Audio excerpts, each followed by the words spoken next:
Hai teman-teman, di video kali ini saya membuat nastar lumer. Ini cara membuatnya itu gampang banget, tanpa mixer, tanpa oven. Jadinya nastarnya juga sangat cantik, saat dipanggang tidak melebar. Jika teman-teman ingin tahu bagaimana cara saya membuat nastarnya tetap kokoh dan tidak melebar, nonton terus ya sampai videonya ini selesai. 125 gram mentega, masukkan 30 gram gula halus. Karena ini buatnya tidak terlalu banyak, jadi saya tidak menggunakan mixer, saya hanya menggunakan whisk. Ini aduknya sampai gulanya tercampur rata aja. Setelah gulanya udah tercampur, masukkan 1 butir kuning telur. Ini juga sama ya, diaduk rata aja. Saat aduk ketiga bahan ini jangan lama-lama supaya nanti nastarnya itu saat dipanggang tidak melebar atau tidak mengembang. Untuk bahan keringnya ini ada 25 gram tepung maizena, 25 gram ini susu bubuk. Saya pakai yang full cream ya supaya rasanya lebih enak. Ini diaduk rata juga. Pokoknya asal diaduk aja sampai semua bahannya tercampur. Setelah selesai diaduk, kita sisihkan dulu whisknya. Terigunya saya gunakan protein rendah atau yang cap kunci. Masukannya 175 gram. Tapi saya baginya menjadi 3 tahap ya, masukkan tepungnya. Setelah tepungnya masuk, ini kita aduk dulu. Saat adonannya masih terlalu basah, tidak perlu kita ulenin, cukup kita aduk aja. Nah, setelah udah tercampur rata seperti ini, kita masukkan lagi tepung tahap kedua. Diaduk kembali. Ini mengaduknya udah makin berat ya. Jadi saya akan menguleninya pakai tangan. Saat uleni adonan nastar itu tidak perlu lama-lama, cukup sampai adonan tidak lengket lagi di tangan.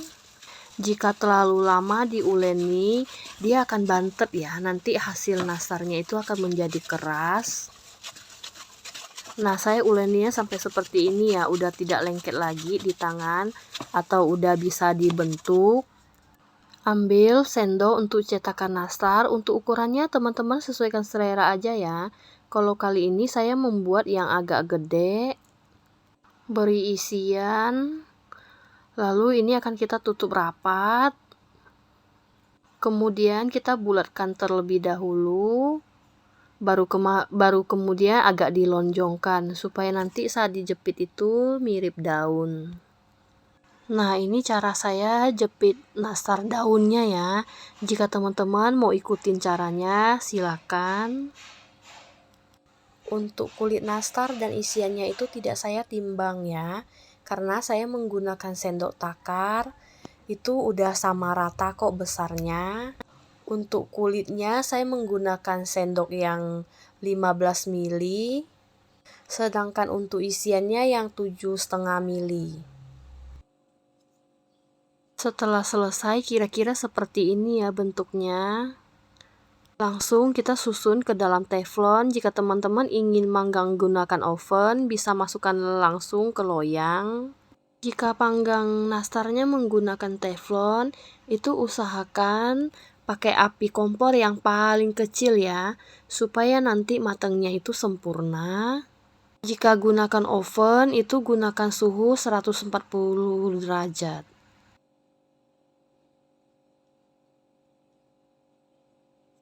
Nah, kira-kira seperti ini ya bentukannya. Susun ke teflon, ini udah siap kita panggang.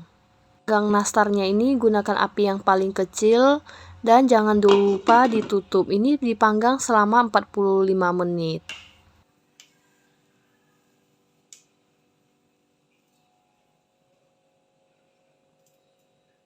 Setelah 30 menit dipanggang, ini nastarnya akan kita olesin menggunakan kuning telur. Ini kuning telurnya 1, diaduk rata aja. Gunakan kuas lalu oles ke nastarnya. Karena ini Panggangnya tidak menggunakan oven, jadi saya oles nastarnya itu 1 kali aja ya, tidak saya ulang lagi. Biasa kalau gunakan oven itu kan olesnya 2 kali, kalau pakai teflon gini cukup oles 1 kali aja.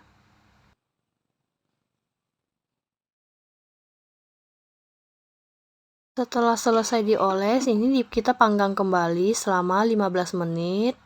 Ini tuh nastarnya udah matang ya teman-teman, karena saya mau ada kecoklatan di bagian atasnya.